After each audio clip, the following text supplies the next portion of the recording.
Salam sejahtera untuk kita sekalian, Bapak Ibu Saudara yang terkasih, selamat pagi dan shalom. Kita bertemu kembali dalam saat teduh dengan renungan pagi. Kita siapkan firman Tuhan dari Markus 4 ayat 30 sampai 34, edisi Rabu 29 Juli 2020. Mari sebelum kita membaca firman Tuhan, kita berdoa. Dengan penuh rasa syukur kami naikkan kepadamu, ya Tuhan, pagi ini. Oleh karena kasih setiamu merangkul kami dan memberikan hari baru untuk kami nikmati dan alami hari ini. Dan sebelum kami melaksanakan tugas dan tanggung jawab kami rindu membaca dan merenungkan firman Allah. Kiranya Roh Kudus menolong kami, memberikan hikmat bagi kami untuk mengerti kebenaran firman-Mu, dan kami menjadi pelaku-pelaku firman-Mu. Kami siap mendengarkan, ya Tuhan, bersabdalah. Dalam Kristus kami berdoa. Amin. Markus 4 ayat 30 sampai 34, perumpamaan tentang biji sesawi. Katanya lagi, dengan apa hendak kita membandingkan kerajaan Allah itu? Atau dengan perumpamaan manakah hendaknya kita menggambarkannya? Hal kerajaan itu seumpama biji sesawi yang ditaburkan di tanah. Memang biji itu yang paling kecil daripada segala jenis benih yang ada di bumi.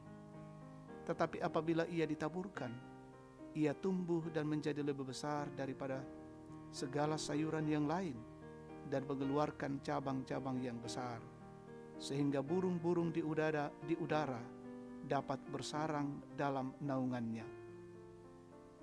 Dalam banyak perumpamaan yang semacam itu, ia memberitakan firman kepada mereka sesuai dengan pengertian mereka.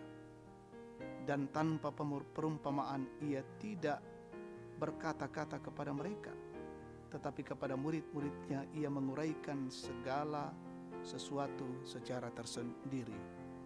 Amin. Tema kita saat ini, seperti Yesus. Situru Pak Porayana Puang Yesu. Jemaat yang terkasih dalam Tuhan, tidak ada anak yang sulit.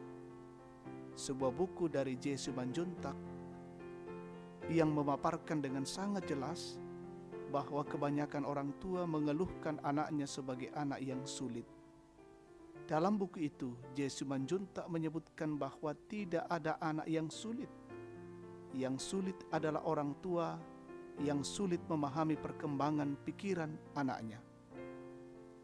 Orang tua seringkali mengajar anaknya dengan ukuran tingkat pengertiannya, dan tentu saja tidak sesuai dengan tingkat berpikir anak, sehingga dapat dipastikan anak sulit mengerti.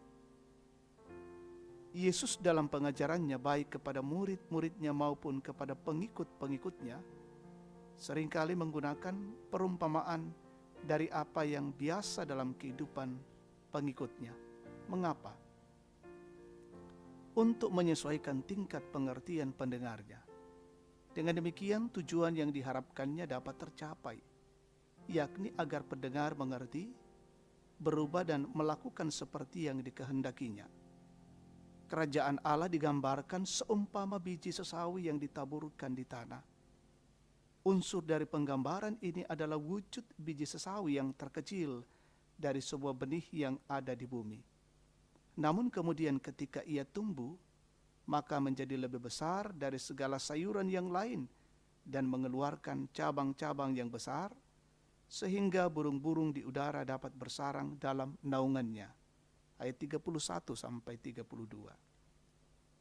Jemaat terkasih Tuhan, hidup seperti Yesus adalah ukuran yang seharusnya disadari oleh setiap orang percaya. Jika kesesuaian ini kita pakai pada diri sendiri, dengan siapakah orang percaya patut menyesuaikan hidupnya? Marilah kita mengatakan bahwa yang kukehendaki ialah mengenal Dia dan kuasa kebangkitannya, agar aku menjadi serupa dengan Dia dalam kematiannya. Amin. Mari kita bersyukur, kita naikkan doa syafaat. Begitu agung karya dan kasih-Mu ya Tuhan. Begitu indah firman-Mu menyapa kami pada pagi ini. Biarlah kami semakin menikmati kebenaran firman Allah, makin serupa dengan Kristus, menjalani kehidupan ini yang senantiasa dipenuhi oleh hikmat Allah.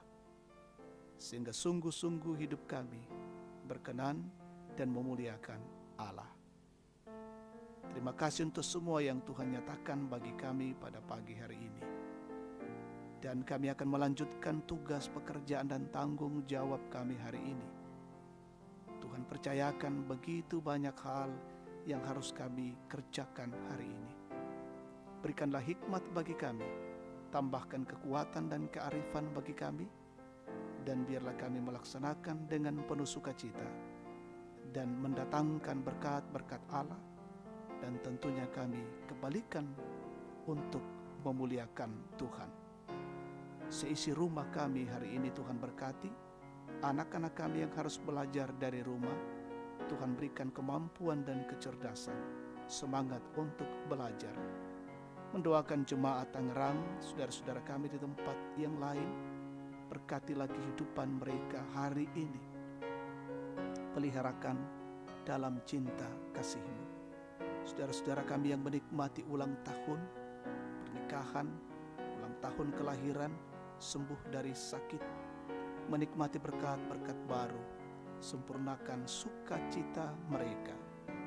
Saudara-saudara kami yang bergumul, mengalami kondisi-kondisi terpuruk, Tuhan topang mereka dalam cinta kasih-Mu. Saudara-saudara kami yang berduka, Tuhan hiburkan. Saudara-saudara kami yang dalam kondisi fisik yang lemah, Tuhan sembuhkan mereka. Yang terpapar COVID-19, kiranya juga Tuhan memulihkan.